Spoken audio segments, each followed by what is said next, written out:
திமுகவுக்கு எதிராக ஒரு வலுவான அணியை கட்டமைக்க முடியாமல் தடுமாறுறது முதலாவது ரொம்ப தடுமாறுது. முதலாவது திமுக வலுவான கூட்டணிங்கிறது கற்பனை சித்திரம்ங்கிறது.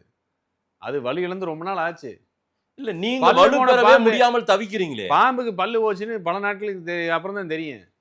இப்ப பாம்பு படம் தான் எடுத்துட்டு இருக்கு, பல்லு இருக்குன்னு நினைக்கிற மாதிரி அந்த சித்திரைப்பெல்லாம் வேண்டாம் இங்க. சார் அங்க சீட் ஷேரிங் விஷயத்துல அதிகப்படுத்தணும்னு அவங்க எதிர்பார்க்கறாங்க. அதை வெளிப்படையா கேக்குறாங்க. ஆனாலும் நாங்க இங்க போறோம் அங்க போறோம் அல்லது வந்து இல்லைங்க எங்களுக்கு அது சரி வரலன்னா கூட்டணியை விட்டு விலகுவோம்னு யாருமே சொல்லலையே. கூட்டணியை விட்டு விலகுவோம்னு யாராவது சொன்னாங்களா? இதெல்லாம் தான் அரசியல் சுமிகள். முதல்ல வந்து சீட்டு பேரத்துல இருந்து தான் ஆரம்பிக்கும். சீட்டு பேரம் அமைய பெறவில்லை, நாங்கள் வேற பக்கம், அதுக்கப்புறம் அப்படிதான் மாறும். சரி, கொஞ்ச நாளைக்கு முன்னாடி இது கூட வரல இல்ல. நம்ம கொஞ்ச நாளைக்கு முன்னாடி பேசும்போது யாருமே வரல என்ன சொன்னோம், இல்ல இது வந்து கூட்டணியை பத்தி பேசுவதற்கான கால சூழல் கிடையாது, இன்னும் காலம் இருக்கிறது. நீங்களே என்கிட்ட கேட்டீங்க எப்போ வரும், நானே சொன்னேன் டிசம்பர் மாசம் இறுதியில் தான் வந்து உங்களுக்கு இறுதி கட்ட முடிவு வெளியே வரும், எல்லாரும் நிலைப்பாடு அப்பதான் எடுப்பாங்கன்னு சொன்னேன். ஆனா அப்ப இந்த சீட்டு பேரத்தை பத்தி கூட்டணி கட்சியிலிருந்து வாய் திறக்கல. ஆனா இன்னைக்கு வாய் திறக்கிறாங்கல்ல. இப்படிதான் கொஞ்சம் கொஞ்சமா சமிக்கைகள் ஆரம்பிக்கும்.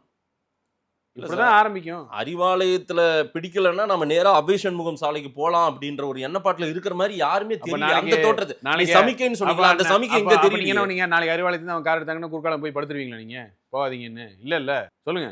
நீங்க போய் அறிவாலயத்துல போய் படுத்துருவீங்களா? கார் எடுத்து வெளியே போகாதீங்கன்னு இல்ல அதான்